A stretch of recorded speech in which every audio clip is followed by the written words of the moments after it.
What's up guys, in this video I'm going to go over the 3 main reasons a washer overflows. This particular washer was overflowing the other day and they happened to be home and caught it. So when it overflows, it's going to overflow from the edge. It'll just shoot right over this edge, so it's just going to fill up and come over here. I'm not talking about leaking from the drum, and if the water is not coming up all the way and it's leaking from the drum, that could be something else. But I'm talking about actually overflowing, like water's coming in. The number one thing to do is to see if this switch, which tells it what the water level is going to be at, has an issue, which the main issue is usually the line that goes to it. This particular washer, you take a piece of metal and you push there, and then you can undo 2 clips to get this up. A lot of washers will have a screw behind here and here. That's more common. But after you undo those, you can pull this forward a little bit and then it'll lift up and flip up. And this is the switch we're talking about. This switch controls the water level. This tube controls the pressure going to the switch. This tube is connected to the drum itself.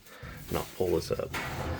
You can see it right there, towards the bottom of the drum. As the drum fills up, it's pushing pressure, and that's coming up this line, and it's pushing in here, and that's how it knows how much water's in it. So if there is a hole in this line, like it's pinched, or it's developed a rub spot and rubbed all the way through, I've seen that before, then this will no longer work and it will overflow. That's very, very common. This being undone, and this one's zip tied on, it's not undone, is also a very common problem too. You'll open up this cabinet and hose will just be sitting loose here. And what I would recommend is to cut the hose, so you have a new fresh piece to be able to push on there, and push it on there a whole lot tighter when you cut it, and then put a little zip tie on as well if you don't have a zip tie on there. And I also recommend putting a zip tie down there. I might have one on there, which I definitely recommend, because the drum shakes during the spin cycle and that could shake this line loose, and again, it's going to overflow. So that is the number 1 cause. So the number 2 cause is a failure in the actual switch itself. So you'd have to replace this guy. You can kind of semi-test this by turning the water back on. You can undo the tube and give it a little bit of air pressure just by blowing on just a little bit. Don't push too hard, because you can mess this thing up. It only has a little bit of pressure it's actually dealing with, and you'll hear it click. As you push a little bit of air into it, you hear it click, click, click, click, and that's working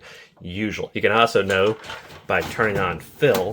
Turn it on and do that same trick where you just put a little bit of pressure and see if it thinks that it's full and it shuts off. If it does not, more than likely it's probably going to be this switch, but there's one other thing it could be, and that's actually what's wrong with this machine today, is less likely needs new valves. So usually when valves go bad, a lot of times they'll go bad in the off position, so it just won't add water to it. These guys will get stopped up with debris and stuff, and there's a little tiny plunger, looks like a pencil eraser, that pushes in, and this magnet pulls it back out to let it loose. That little plunger, if these filters let enough debris go by, it will not let that plunger go in and out properly, and it could get stuck in usually. But in this case, the cold water side is stuck out, so it is not shutting off or not wanting to. You can, this one I can turn it off on, and I can force it, and every once in a while it will stick. But the problem here is just needs to be replaced. After they start doing that, it's just too dangerous. I know that you could put WD-40 and you could do all kinds of things to try to dissolve that little bit of debris that's in there, but like, it's just not worth the risk, because later that could just come right back up again. You might be thinking it's working fine, and then you turn the washer on, you leave the house, it's doing it again, and it overflowed while you're gone. So just replace it. It's just not worth the risk. All right guys, so that's the top 3 problems. Hope I answered some questions. Hope you liked the video. See you in the next one.